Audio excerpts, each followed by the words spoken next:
Hello everyone. Today we are going to cover your next assignments, which is 8 and 9, and those will cover dot plots. Your instructions remain the same. You will need paper and pencil to complete the assignment. Be sure to ask questions and show your thinking on scratch paper. During the notes and guided practice, you may pause and rewind as needed. Once complete with the notes and guided practice, complete and submit the independent practice. Do not be afraid to contact me for help. Before we get started on your notes or your notes for dot plots, I want to go over a few vocab words. Hopefully, they're a little bit of a refresher. So the first one is range. Range is going to be the highest point minus the lowest.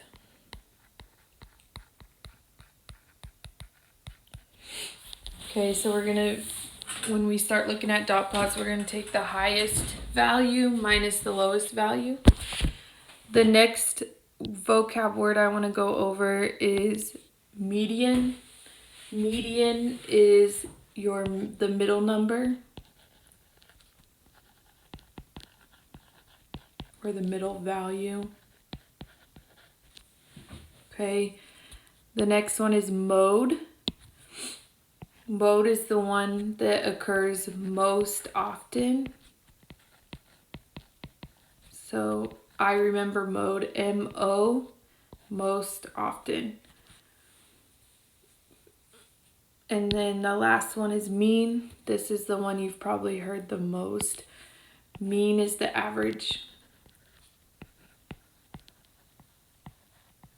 So if you recall, average is when you add all the numbers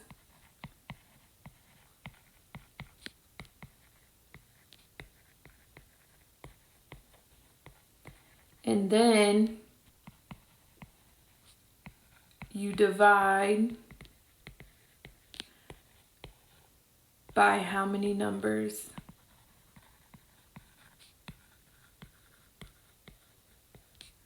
you added together.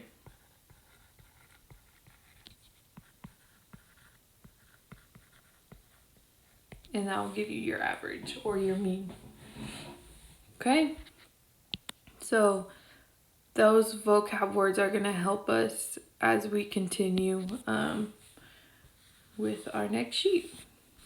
So comparing dot plots. A dot plot displays data graphically using a small dot for each data piece. The data points are ordered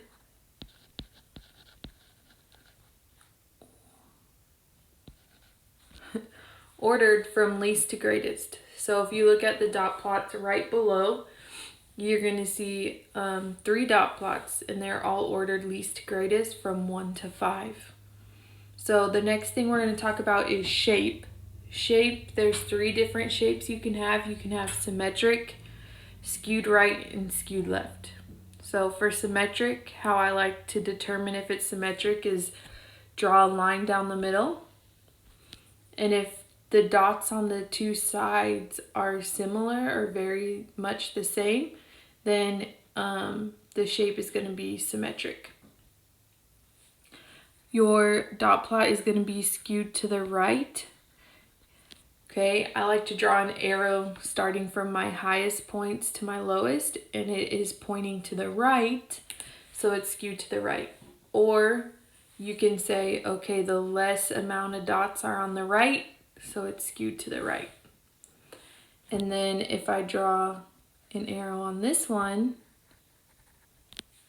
it points to the left. So, or the least amount of dots are on the left, so my dot plot is skewed to the left.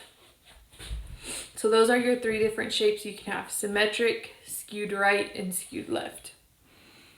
And then you're also going to be asked about the spread. So the variability or spread in the data points describes how far apart data is from one another. So if I'm talking about how far data is, This is also represented by range, which is what we talked about earlier, the highest value minus the lowest value.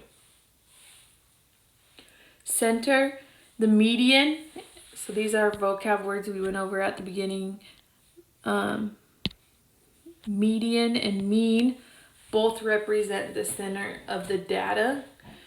When data is skewed, then the median is the best representation of the data. And when the data is symmetric, then the mean is the best representation of the data. So now we can continue on and let's practice with number 1. We have the height of all 22 students in Miss Daney's preschool class are shown below. So if we look down here, we have height in inches. It looks like our lowest value is 32 and our highest value is 40. So let's go ahead and see if we can answer A.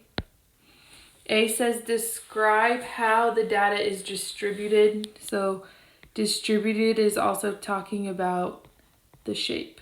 So remember there's 3 different shapes we can have. We can have symmetric, skewed right, and skewed left. So I'm going to go ahead, if I draw a line down the middle, okay, because there's not really a high point and a low point. So if I draw my line, I would say that my dots are even on both sides. So I'm going to say that this is symmetric.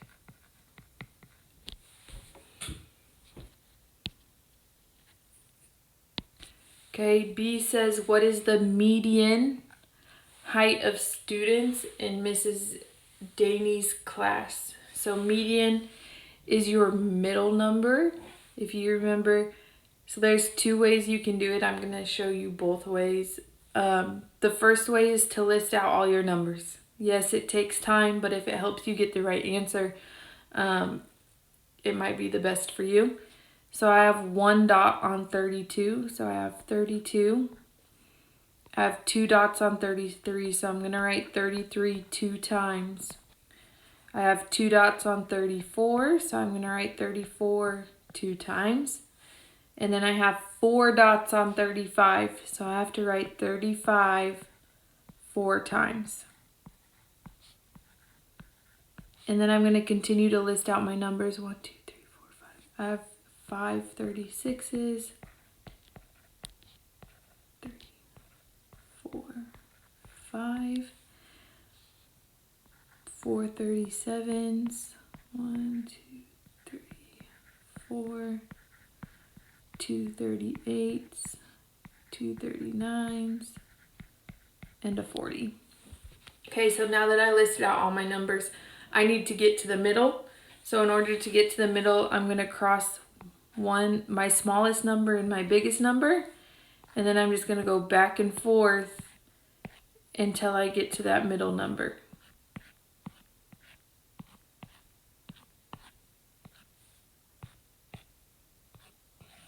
And my middle number is 36. Okay, that's one way, is to list them all out. Or the other way is you can use the dots and you can do the same thing and cross them off. It's just sometimes using the dots can get a little confusing. But you should get to the same answer. So that dot is my middle one and it's at 36. So I know my median is 36.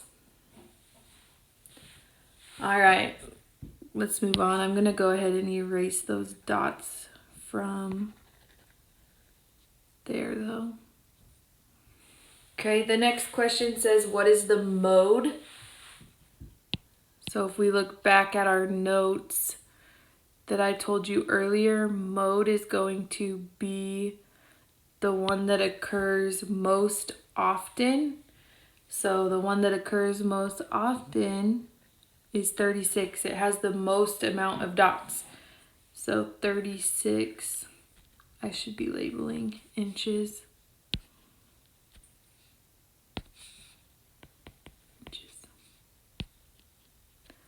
So 36 inches is my mode. Last question, what is the range? Okay, so again, range is also your spread, which is going to be your highest value minus your lowest value, which we identified earlier. My highest value is 40, and my lowest value is 32. So if I take 40 minus 32, I should get 8. So my spread is 8 inches. And that's your notes on dot plots. Make sure and contact me if you have any questions.